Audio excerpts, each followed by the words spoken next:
probably have a few more people show up, but we're going to kick things off here. Welcome everybody to the first installment of our spring speaker series for 2022. We've got a timely and relevant event today talking about recently introduced legislation that will create a renewable portfolio standard for the Railbelt region of Alaska. I'd like to start things off here with land acknowledgement. I am coming to you from REAP's office in downtown Anchorage, which is on the traditional and unceded lands of the Dena'ina people.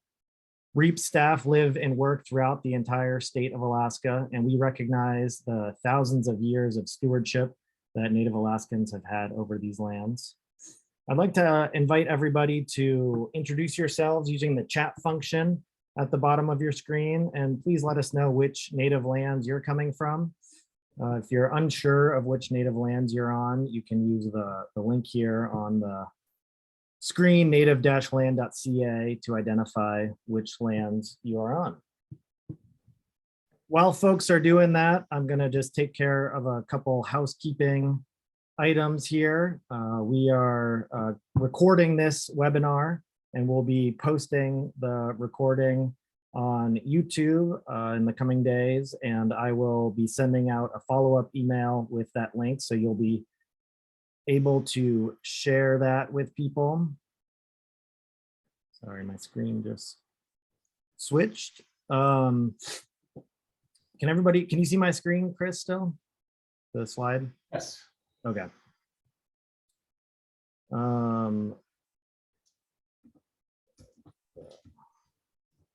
Sorry, I just got some technical difficulties here. Excuse me for 1 second. I'm just gonna stop sharing. Sorry, my computer is trying to update here at an untimely time. Okay.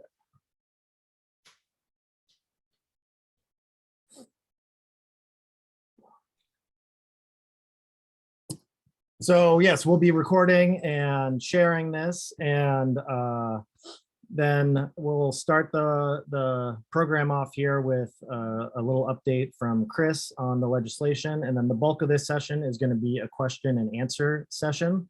So I just want to make sure everybody is using the Q&A box at the bottom of your screen to submit questions. That's how we will be collecting them. And make sure you're welcome to use the chat function. If you use the chat function, make sure to select all attendees and panelists when you're submitting your comments, if you want to make comments or add any insight, so that way everybody can see your comments. And then just as you have questions, drop them in the Q&A and we'll be rolling through them. We're going to spend about 40 minutes on questions and answers today. So please feel free to ask away. I'd like to just introduce who we are at REAP for any newcomers here. REAP is a 501c3 nonprofit based here in Anchorage, Alaska. We have a satellite office in Juneau as well. We are a coalition of around 70 dues-paying members.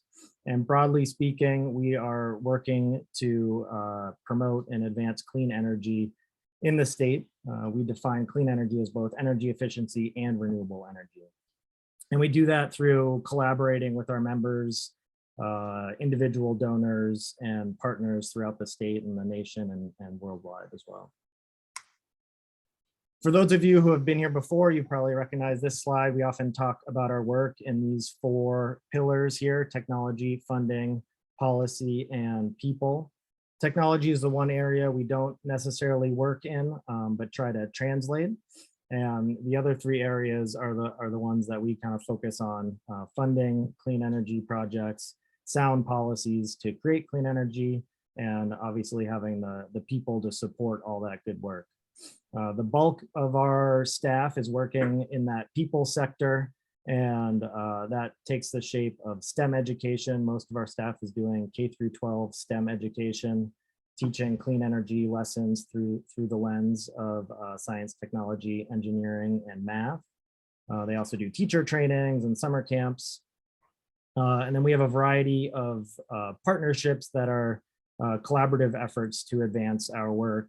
Some of these are the Alaska Network for Energy, Education, and Employment. We work closely with the Sustainable Southeast Partnership, and we have a newer program last year, the Energy Transition Initiative Partnership Project. You can find these initiatives and some more details on the rest of our work over at our website, realaska.org. And I think with that, I'm going to turn things over to our Executive Director, Chris Rose. Chris has been working on this idea of a renewable portfolio standard for quite some time. So he'll give a little background on that, and then we'll get into the Q&A session. So I will turn it over to you, Chris. Thanks a lot, Greg. Hopefully everyone can hear me fine. My name is Chris Rose. I'm the Executive Director of Renewable Energy Alaska Project. And I'm excited to talk to folks today a little bit about what the Renewable Portfolio Standard for the Railbelt is, and then answer questions about it and explain to folks what you can do to help support this piece of legislation actually becoming law. As most folks know, what an RPS is, it's a requirement to have a certain amount of renewables on a grid by a certain date. And there are 30 states now across the country and several territories that have RPSs. The range of the amount of electricity that has to come from renewables by certain dates it is quite large, all the way up to 100%. There's 9 states now that have 100% by 2040 or 2050 requirement, but it is a requirement. And the way that those requirements are typically enforced, usually by the state regulatory commission, is through a fine. So if a utility that must comply with the RPS does not make it by a certain date, then they pay a fine. I think REAP has been interested in an RPS for a long time, but I don't know if the time was right to introduce this bill until we were able to get more grid reform in the Railbelt. Give you some sense of why we focused on the Railbelt. 75% of all the electricity in the state is generated in the Railbelt. About that percentage of the population of the state lives in the Railbelt. Up until about 18 months ago, there were 6 utilities in the Railbelt.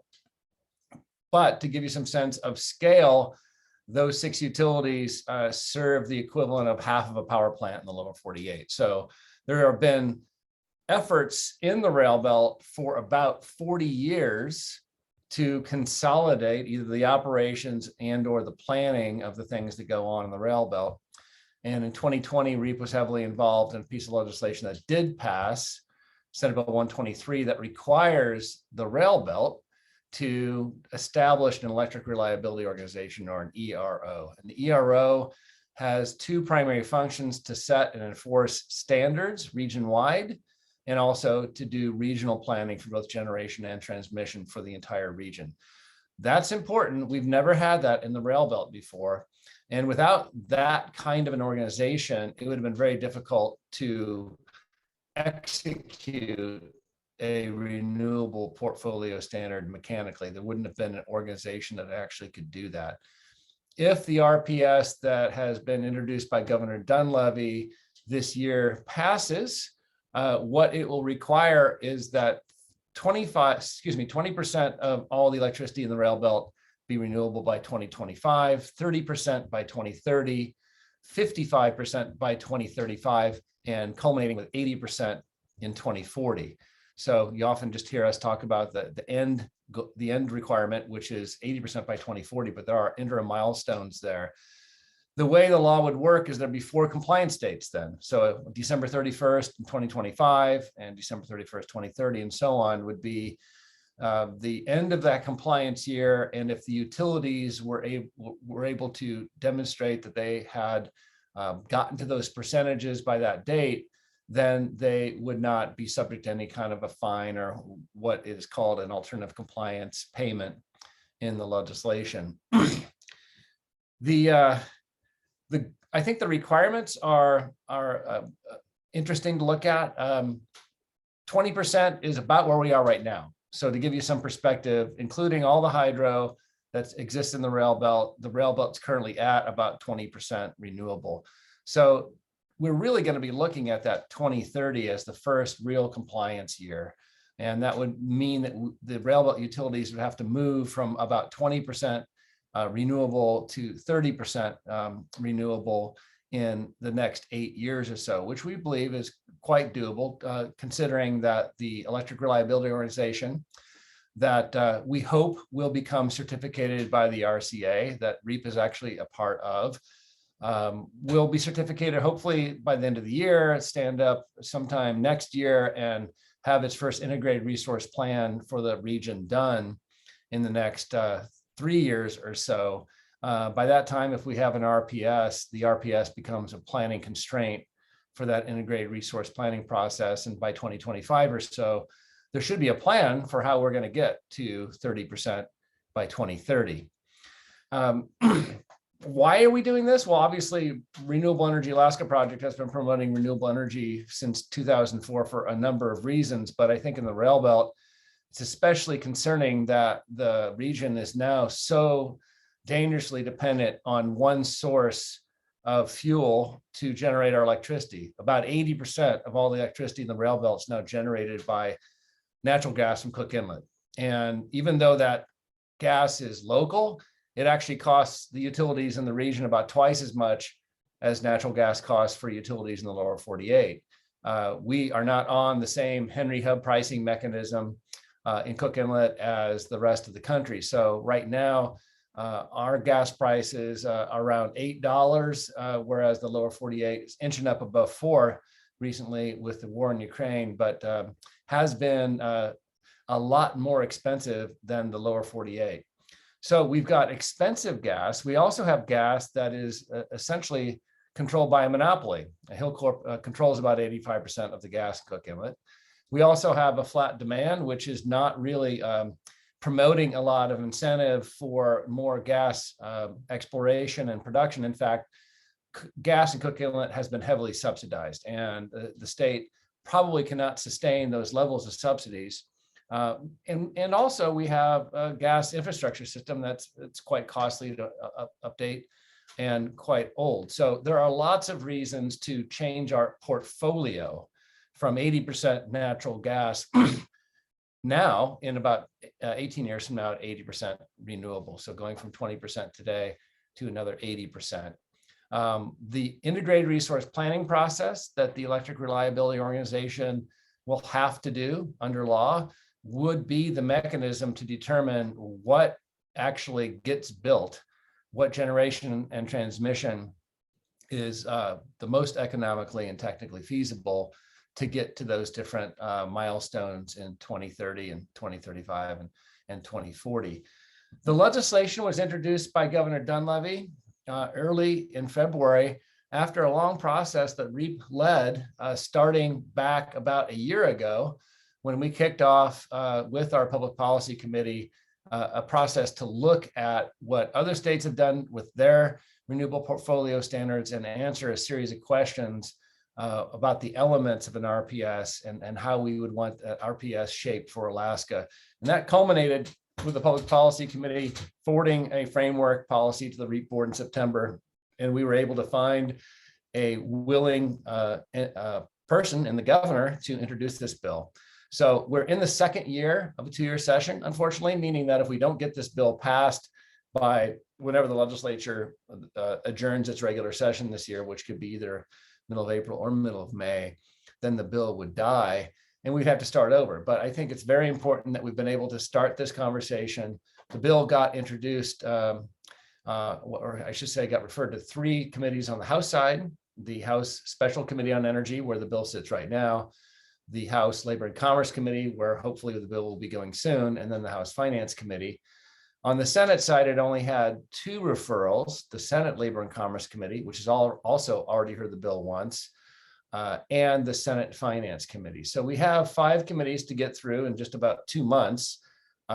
So I'm not sure what the odds are of getting this bill passed this year, but I think we've now set the conversation. It's not a partisan issue. This is obviously an issue that impacts the economics of the Railbelt. Right now, the average price of electricity in the Railbelt is around 20 cents a kilowatt hour. That's about 50% higher than the national average. And so the Railbelt is not going to be a place where a lot of people are going to be attracted to set up business if we have such high electricity prices. Meanwhile, as most people know who've been following what's going on with our work in renewables, in the last 10 years, the price of solar, utility solar has come down 90%. The price of wind has come down 72%. The price of battery energy storage has come down in the 70% range. And so right now, in a lot of jurisdictions around the world, wind and solar are actually the cheapest electricity that money can buy. So this we see as an opportunity for us to actually lower our rates in the Railbelt over time, and certainly to suspend the increased escalation of them and the volatility of them, because we are so tired that we have right now, because we are so tied to natural gas. We were excited to see that the governor reached out to NREL, the National Renewable Energy Laboratory, based in Colorado, which is Department of Energy's primary laboratory for renewables, although there are many other labs that work on renewables, and asked NREL back in early December, when the governor was contemplating putting this bill in the hopper, to look at the 80% by 2040 goal in the bill, requirement in the bill, and tell the governor whether or not that was a feasible opportunity. And NREL did a great job, spent a lot of person hours over the next 6 weeks, and actually released a study, a report, around the same time the bill was introduced in early February. It's about a 50-page report. You can get access to it from REAP's website. REAP has a whole RPS information page on our website. And the 50-page report found two major things. Number one, that an 80% by 2040 renewable portfolio standard for the Railbelt is absolutely doable without impacting reliability. And that's really important, because you may hear people say, well, we can't do this because wind and solar are intermittent. Well, the fact is that people around the world are doing it. And in large part, they can do that through a number of ways. They can use existing generators, including the hydro that we already have here in the Railbelt, and including the gas generation that we would continue to use at least 20% of by 2040. You can use both the wind and, both the gas and the hydro to help integrate renewables. But most importantly, we see now battery energy storage prices coming down so quickly, in large part, well, for many reasons, but in large part because the electric vehicle industry is really pushing the price of the lithium-ion batteries down quite quickly. So we would have energy storage, we would have the ability to help regulate wind and solar with the existing generation that we've got. And the base case that NREL looked at also included more robust transmission. And that's clearly something that the utilities have been talking about for some time.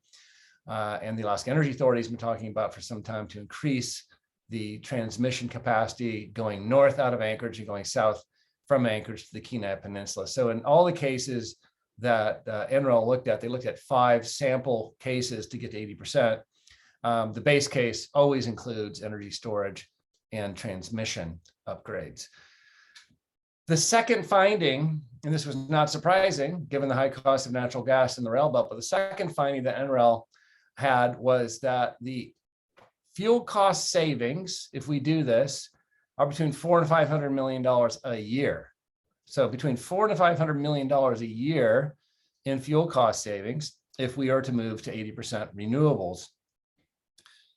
That's quite a significant amount of money. What NREL did not have enough time to do, and what we are hoping that they will continue to work on, is actually look at the capital costs of the different scenarios that they identified, the 5 example scenarios. Look at the capital costs and just see what the benefit cost ratio would be. In other words, how much would it cost to build out the different renewables that are identified in those 5 different scenarios, and then compare that to the amount of money that would be saved in fuel savings with natural gas. That's not been done yet by NREL, but we are very fortunate to have a local energy economist who's been working for some time in this field, more than 40 years or so, Ellen Mitchell, who has done a preliminary analysis of what the benefit cost ratio was, at least with scenario 3, which is the wind and solar scenario primarily. And I presented those preliminary findings in REAP's testimony to the House Energy Committee last Thursday. It's exciting to see that to build out wind and solar to get to 80% renewables, we would spend roughly $3.2 billion more than the base case scenario. And according to Mr. Mitchell's analysis, save about $6.7 billion in fuel savings. So that's a 2-to-1 ratio. In other words, we'd save twice as much money as we would spend to put that capital infrastructure in. As I said, those are preliminary findings, but that's a pretty big margin. And we're really hopeful that NREL will continue to be able to do their work and look at a few more of these scenarios and confirm that the costs of renewables is now so low that we would be able to pay for the capital and put those different facilities in and pay for them with the energy savings. So right now we are moving forward, hoping to get this bill through the House Energy Committee so we can move it on to House Labor and Commerce and then through the Senate Labor and Commerce Committee to go to Senate Finance. The bill numbers are, importantly, House Bill 301 and Senate Bill 179. And we have information, we have talking points on our website that you can use to send an email to those committees. And if you want to support the bill, the best way for you to do it is simply to write the chair people of those respective committees and address it to Dear Chairman Schrage for the House Energy Committee and Dear Chairwoman Costello for the Senate Committee, the Labor and Commerce Committee, and just say, Dear Schrage and other members of the committee, Dear Senator Costello and other members of the committee. And that letter or email will be provided to all the other people on the committee. So if you're supportive of this legislation, we'd really encourage you to send a quick email saying so to those committees, as well as to whoever your respective legislator is. And again, we have some talking points on the website. So I think what I'll do is just stop there. That's an overview of a little bit of what the bill says and how we believe it would operate and how it would get executed. And happy to take questions now for about the next half hour or so. Thanks, Chris. Yeah, and Sydney, our outreach director, just dropped a link in the chat with some tips on how and who to write emails to that Chris just mentioned. So if you want to see those on our website, you can follow that link, and that'll be easy to follow there. We do have some good questions coming in. There were a handful in the chat, but please remember, drop those in the Q&A box, and I will just start clicking through some of these, Chris, if you're ready. Sure. First one is from Katya, and she asks, why has Alaska been generally against hydro other than the concern for fish spawning impacts? Have there been other reasons why it hasn't been built out as much as Washington or Oregon, for example? Well, Alaska, including the Railbelt, is almost 30% renewable, and most of that is hydro. So we actually do have quite a bit of hydro in Alaska. The Railbelt is about 10% hydro. There have been for decades conversations about very, very large impoundment dams, first on the Yukon River up by Rampart, and then also on the Susitna River outside of Talkeetna to build very large impoundment dams. Those are of concern to many people because of fish. And a lot of the hydro development that happened in the Pacific Northwest actually did harm fish. And so there are lessons learned to what happened in the Pacific Northwest. It did really harm a lot of the fish populations there. Most of the hydro in Alaska are lake tap projects, meaning that there's some kind of high alpine lake that's typically tapped into with a tunnel that goes down to a powerhouse. So you're able to generate power without impacts on fish. But in our definition, in the definition that REAP forwarded to the governor in our framework for an RPS, we include hydro as renewable. In the lower 48, hydro is no longer defined as renewable by the Department of Energy because the Department of Energy is really trying to incentivize other kinds of renewable energy, particularly wind and solar. So I think that's that's an overview. Thanks. Next question is from Jacob here. He's asking about the percentages and the time frame that you listed out and how those targets came to be. Have there been any studies or analysis to determine these percentages and timeframes? Well, I mentioned the NREL study that's been done. That was certainly after we decided on those percentages, but we decided on those percentages, as I said, in a long process that included the ability of the Railbelt utilities to weigh in. Several of the Railbelt utilities, actually all of the Railbelt utilities, I think, except the city of Seward, are REAP members. 3 of them are on the board. They had access to these public policy committee meetings that we had last spring, summer, and early fall. And we did talk quite a bit about these different percentages. And we looked at what other states are doing. 80% is not the most aggressive standard. 9 states at least have 100% standards. So we're not necessarily breaking new ground here. We're also getting in at a different time. If we had started our RPS 15 years ago when the price of wind and solar were much, much higher, we may have started with a lower number like many other states did, but most states have been renewing their RPSs as they expire and expanding the amount of electricity that has to come from renewables. So 80% is not a big reach. What we did talk a lot about with the utilities was how to ramp it up, either to start, to do it more progressively with equal percentages, or to start out slow and move faster in the later years. And the utilities said that they would prefer to do what we suggested to the governor in the legislation, which is start out relatively slowly and then ramp up in the later years. Like I said, the first gate in 2025 is 20%, and we're essentially there.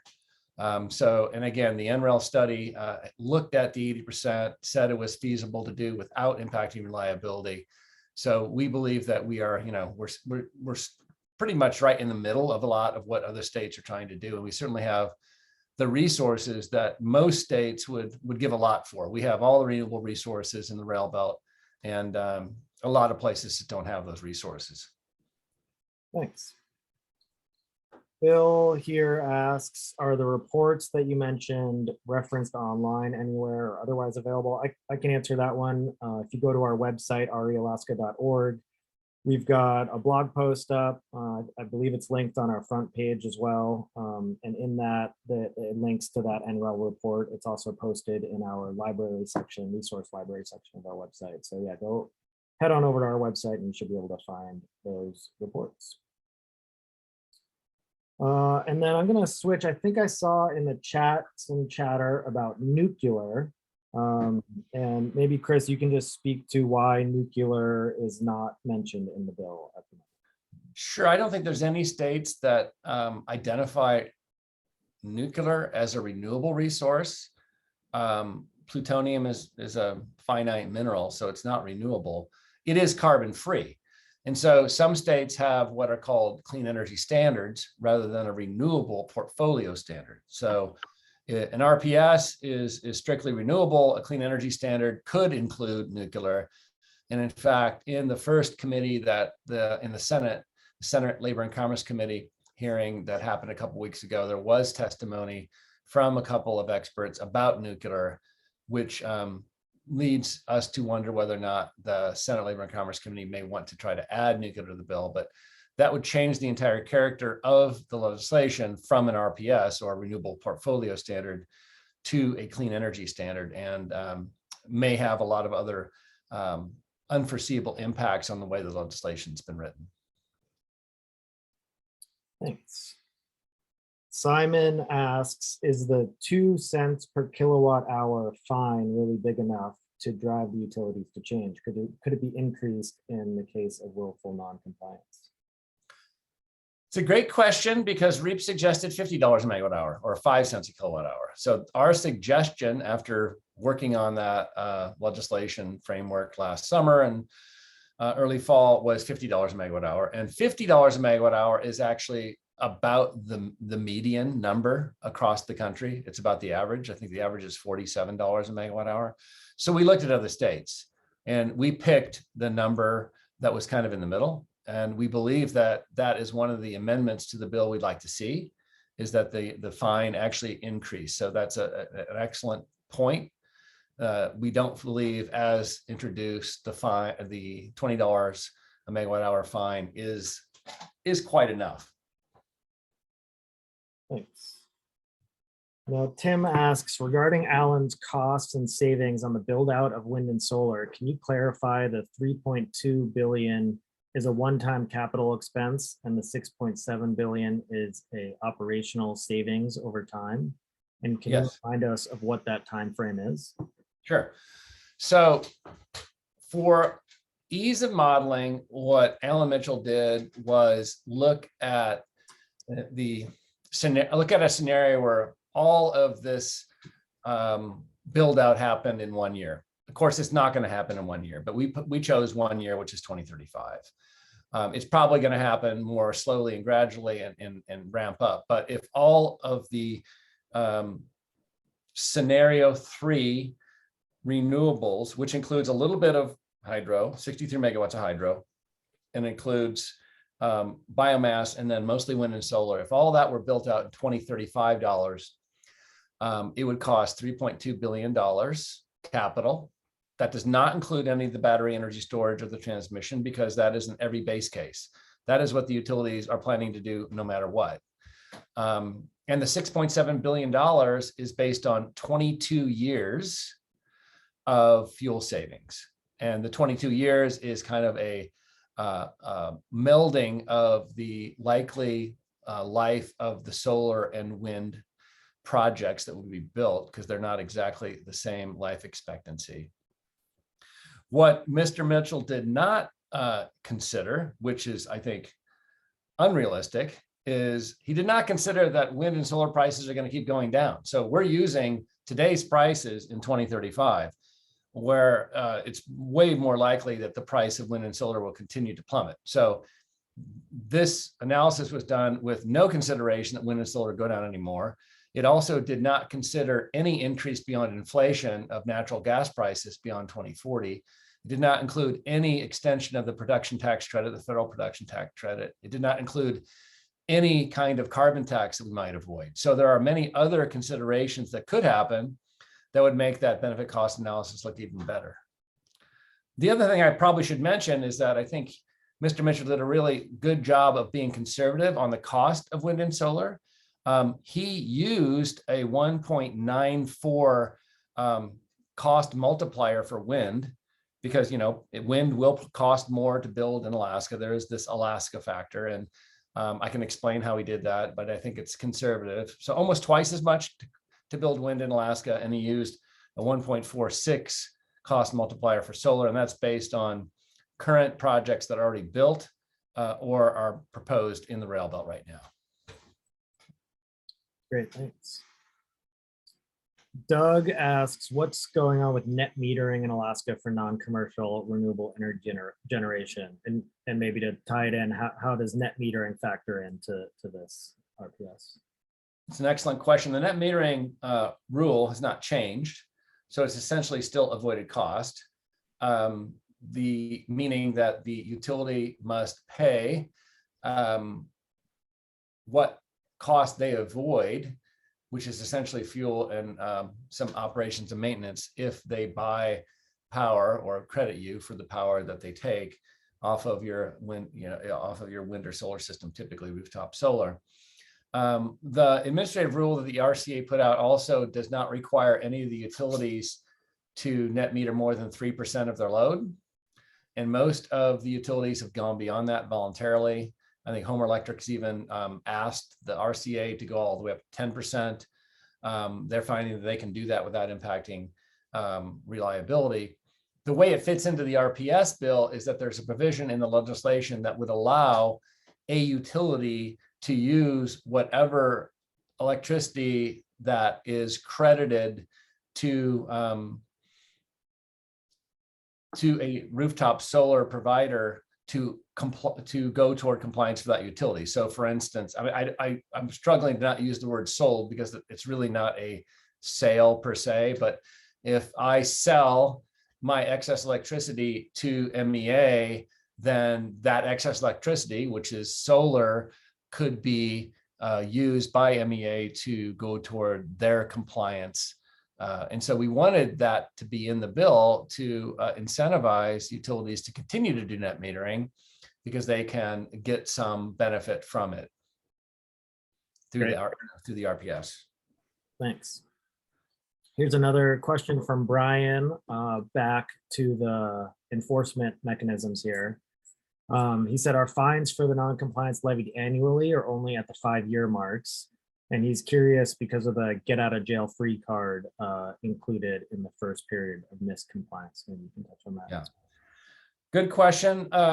It's just once every compliance year. So there would be a one-time penalty levied December or January 1st, 2026, January 1st, 2031, and so on. So there'd be 4 different potential places where a utility might be fined for non-compliance. The utilities lobbied the governor to introduce the legislation with that one get out of jail card provision. That was not something that REAP proposed, but basically the law says now that each of the utilities gets 1 miss, but they cannot use that miss in 2040. They still have to get to the 80% by 2040.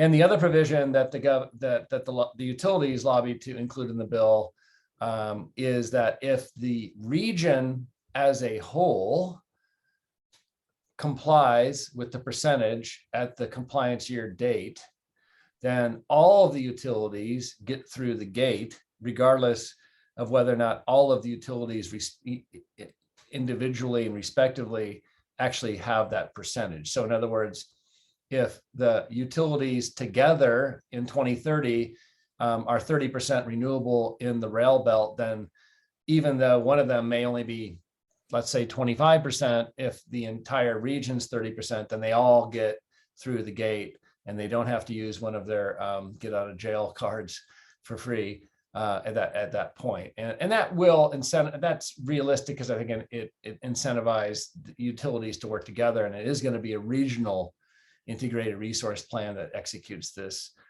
portfolio anyway. Thank you. Kimberly here asks, is there further legislation to make renewable projects easier to implement? Typically, the timeframes and studies that are required for any project is timely, costly, and delays implementation. Is there further legislation support to fast track renewable projects to meet these milestones? Nothing that REAP is currently working on, and that doesn't mean that there might not be some federal legislation, for instance, that I don't know about. But as far as I know, there's no state legislation that would be fast tracking renewables. There in Alaska in particular, there are federal permits as well as state permits that would need to be addressed if we were going to try to fast track that. And REAP has not addressed those issues. We have really been focused on the Railbelt, because that's where most of the activity could take place, and B, making sure that the Railbelt had an entity like an electric reliability organization first, so that we could actually mechanically execute something like an RPS. Okay, next here, we've got a question from Jeff. He says, despite decreasing cost of supply for renewables, levelized cost of energy remains a barrier, as does cost of grid connection. Is the RPS acting as a lever to positively influence this market challenge? Or is it left to the RCA and other potential future mechanisms? Well, the levelized cost of renewables nationally is cheaper. The unsubsidized levelized cost of energy from renewables is cheaper in the United States. Now, I think the big difference is that most of the United States has a market, and the Railbelt doesn't really have a market. We have traditionally had 6 and now 5 utilities operated in their own load balancing area, and we have not had a Railbelt wide load balancing area where there was a market for renewable power that could be sold into the grid writ large. That's one of the things that we really were working to do through the creation of a ERO. Now, an ERO is not a system operator and does not require regional economic dispatch for the whole region, but that I think is where we're headed. And when we have regional economic dispatch of the entire Railbelt grid, we will create more conditions for a market. The other thing is that the independent power producers who have been operating up here so far have typically been local people who already have some roots in Alaska. And we're hoping that if we have a standard like an RPS that clearly shows 18 years of renewable activity ahead of us, that we may attract more competition from the lower 48. We may attract other independent power producers who come into the grid and want to compete with each other through a competitive process. And while it's not 100% sure that we will have a competitive process to execute the preferred portfolio of an integrated resource plan, I would say it's 99.9% chance that we're going to have some kind of RFP process that is going to allow for a competitive bidding process to execute all of the contracts we need to develop our preferred portfolio out of the IRP. I know that's a lot of jargon, but I mean, really, bottom line is we haven't had a market in the Railbelt. We're trying to create market conditions. Thank you. A question from Jacob here. This might have been a follow-up question that you already answered. He says, I guess the question is, has anyone done studies to see the effects of renewable energy on grid stability and reliability? And I believe that was the NREL study, but anything else to add to that, Chris? No, and that's exactly what NREL looked at. They looked at grid stability, reliability, frequency control, all of those things that might impact reliability in the scenarios, the 5 different scenarios that are in that study. One of them, as I mentioned, scenario number 3, has a lot of variable wind and solar in it. So they looked at that, but again, they looked at it in the context of the base case, which means we do have more robust transmission than we have now, and we do have more energy storage than we have right now. So we are assuming more transmission and storage to make the finding that it would not have an impact on reliability. Thanks. Doug is asking, do you think capital costs for construction of renewable energy projects will increase anytime in the near future due to weakened global supply chains? Boy, I probably would not be in this job if I could answer that question. You know, what's going on around the world right now is fairly unpredictable. We've got a lot of impacts from COVID. Now we've got impacts from a war. And who knows, I hope we don't have any other impacts that are piggybacking on those that we already have. But right now we certainly do have some supply chain problems. And as we all know, Alaska is kind of the end of a supply chain for a lot of things. And so, yeah, we probably could, but we're already looking at the Alaska multiplier for cost up here. So who knows exactly whether or not it's going to increase dramatically. You know, the other thing I haven't mentioned yet that's pretty obvious is that if we have bigger projects, we have more economies of scale. So, you know, the biggest wind project right now, for instance, in the Railbelt, I think is under 25 megawatts. That's a small wind project in a lot of places. If we had a larger wind project that could serve a bigger load balancing area, a bigger grid, we would have decrease in prices per unit. Same thing with solar. Some of the wild cards out there that we haven't talked about that actually are identified, and I believe scenarios 4 and 5 in the annual report, are geothermal and tidal. We have geothermal resources, we just don't know whether we can tap into them economically. A company looked at them very closely more than 12 or about 12 years ago across Cook and Lunenburg Spur. They finally left after not finding what they were looking for, but another company is starting to explore over there this summer. So geothermal possibility, and that is, I think, feasible only because it's 30 miles or so from the transmission system. So it's not, it wouldn't require a huge transmission connection. And of course, tidal energy is a big wild card. The National Renewable Energy Lab, in a separate study, characterized over the summer the tidal resource in Cook Inlet and found that there's probably 30 gigawatts of potential tidal energy that's recoverable in Cook Inlet. For, again, perspective, that's 50 times what the whole Railbelt uses right now in terms of power. And if the tidal energy technology we see advancing in other parts of the world gets to a commercialized state where it's competitively priced, that technology obviously will be applied in Cook Inlet, and we would have almost an unlimited amount of renewable power that's also predictable because the tides are predictable. So that's the kind of thing that could come in toward the end of an RPS, but we certainly don't have to count on it because we have technologies like wind and solar that are very, very cost competitive today. Thanks. And Doug just asked this question about tidal research in Cook Inlet, and I would suggest you go look at our previous speaker series last fall. We did one where we hosted Levi Kilcher of NREL. He just completed some tidal research. So there's a ton of good info in that speaker series event. You can see the recording of that on our YouTube page. So I'd head up there and check that out if you. And that's the same characterization study I was just talking about. So Levi Kilcher from NREL is the one who headed that up. And if you can't find a link to the actual study, Doug, just contact us and we'll try to help you find it. Yeah. So we got about 15 minutes left. We still have a handful of good questions. Please keep dumping them in the Q&A here and we'll try to get through them all. I've got a good one here from an anonymous attendee who won't get credit for this good question, but they ask, how will the Renewable Portfolio Standard for the Railbelt affect microgrids in rural Alaska? And maybe you can speak a little bit about PCE on this, Chris, as well.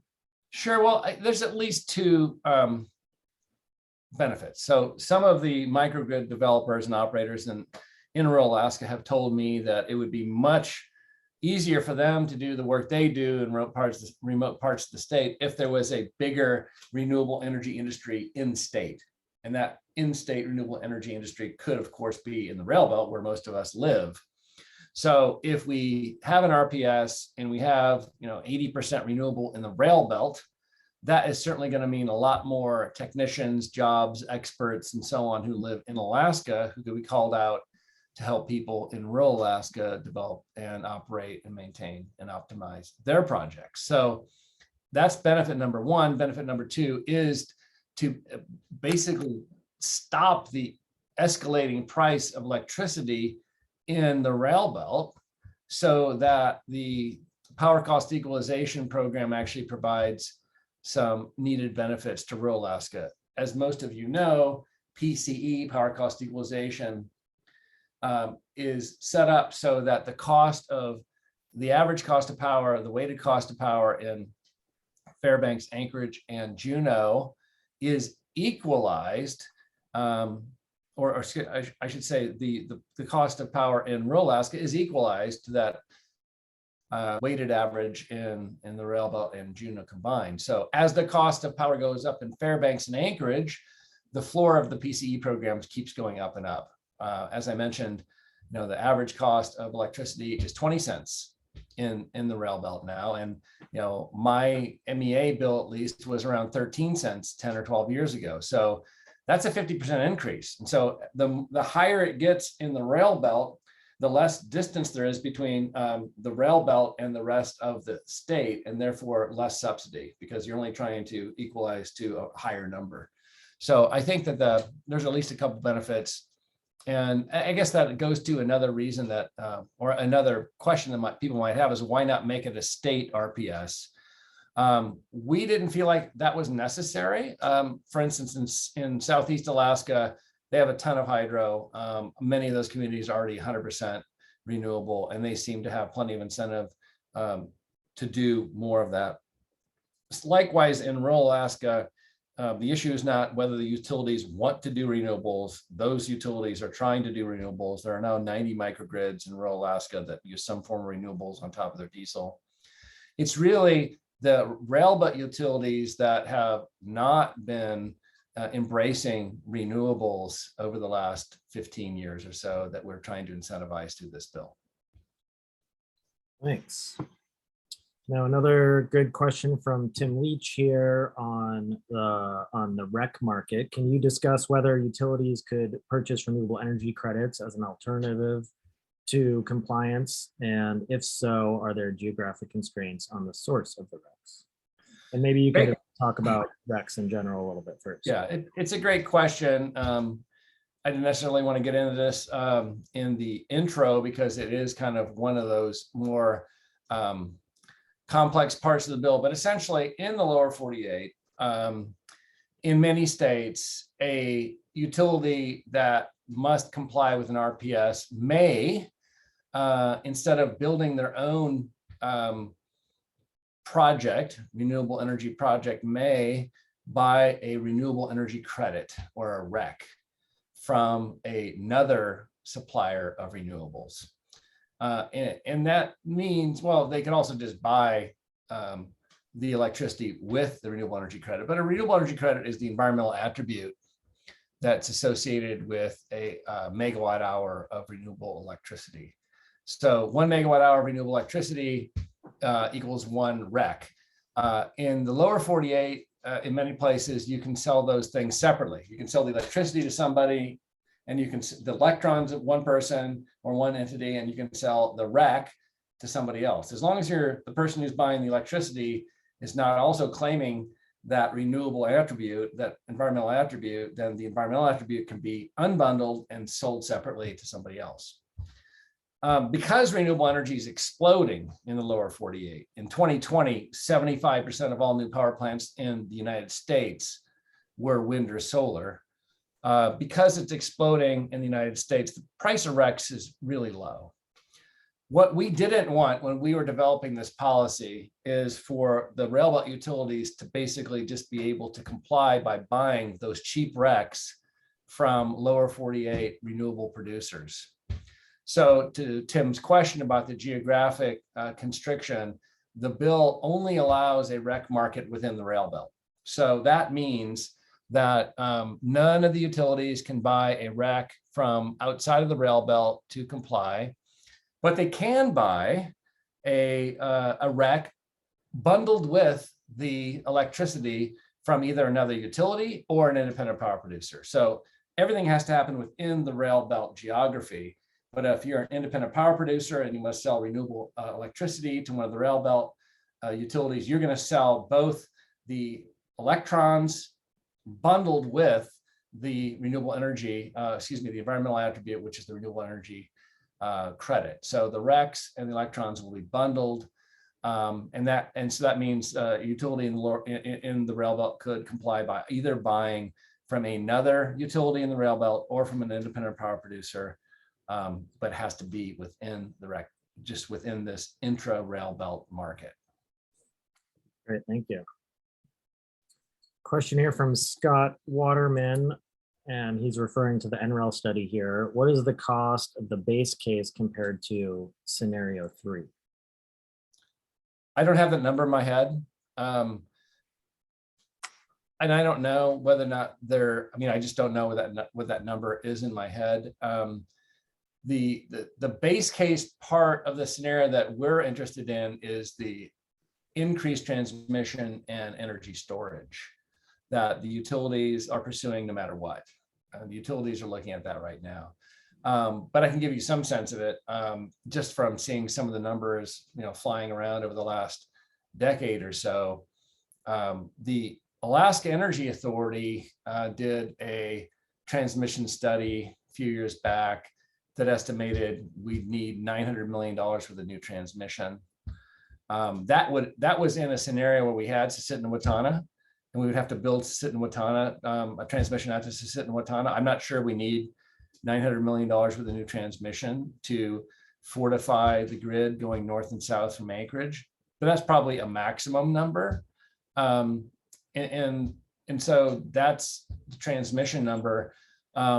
Battery energy storage numbers are much lower. So those are estimates, but they're also estimates that the utilities are pursuing no matter what. And it may be that some of that money comes from the federal government through the infrastructure bill. Thanks.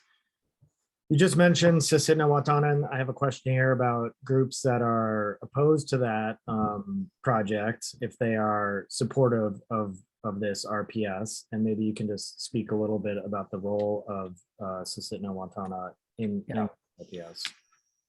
The first scenario that NREL looked at was the Susitna Watana alternative. And I believe they estimated that we could go from 20% to about 60% renewable if Susitna Watana were built. Again, I didn't look at the cost of Susitna Watana, but I think that was scenario one where we could, we'd have to add some other hydro, but that was essentially the hydro alternative, the scenario one. The important part to remember is that regardless of the scenarios that NREL looked at, they looked at 5 example scenarios. They could have literally looked at 1,000 different combinations of resources, but because of time and money constraints, they looked at 5. But no matter what, they at least looked at 5 different examples of ideas that people were throwing out there. But no matter what, this would be executed by the Electric Reliability Organization's integrated resource planning process. So if an RPS were passed and there were requirements that the utilities in the Railbelt generate 30% renewable by 2030, 55% by 2035, and so on, then those constraints, those requirements in the law would be part of the integrated resource planning process. And the IRP would have to pick a preferred portfolio that would get the utilities to meet that requirement. They would be required by law to do planning to make that happen. So it's going to be based on economic and technical feasibility.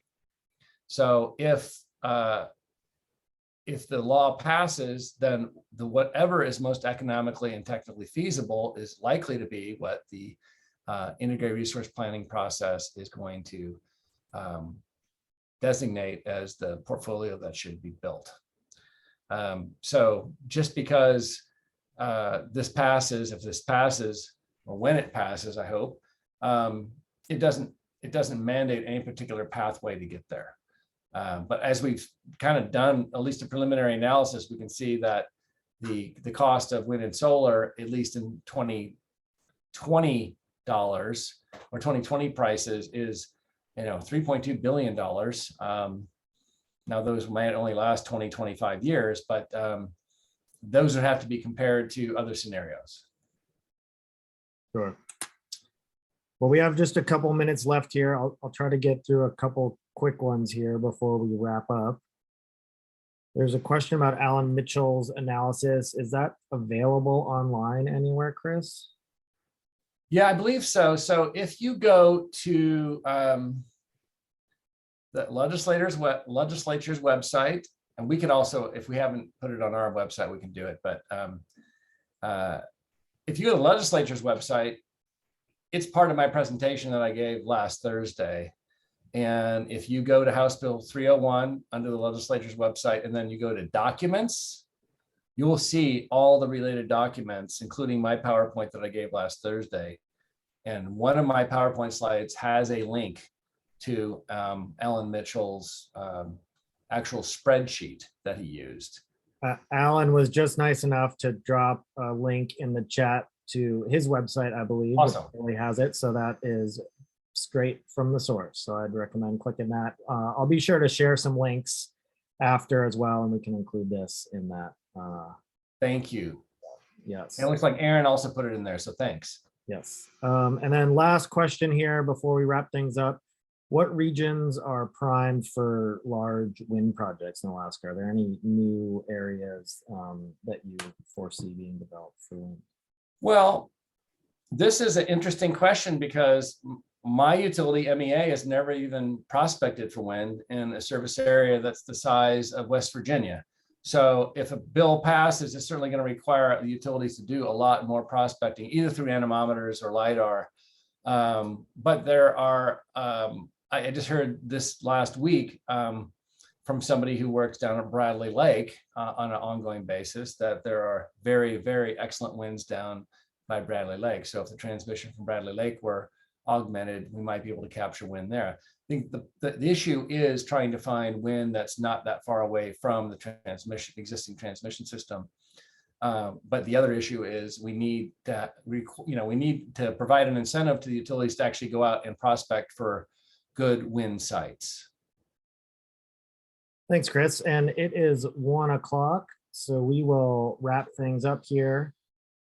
Thank you, everybody, for joining us. Thank you, Chris, for all the insight and all the great questions. We didn't quite get to all the questions. If you want to make sure yours get answered, feel free to shoot me an email at info@realaska.org, and we can try to get your questions answered.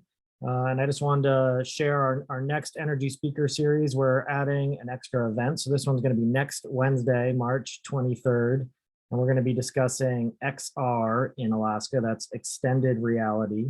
And that includes virtual realities, augmented realities, that sort of thing. And it's going to be a really good discussion. Our director of the Alaska Network for Energy Education and Employment, Chris McConnell, a REAP employee, will be leading that discussion, something he's been working on for some time. And on the right hand of the screen there, you can see the remaining events for the rest of the season. So be sure to register for these events. And yeah, again, thank you for joining, and thank you, Chris. Thanks, everyone. Take care. Bye-bye. All right. Bye.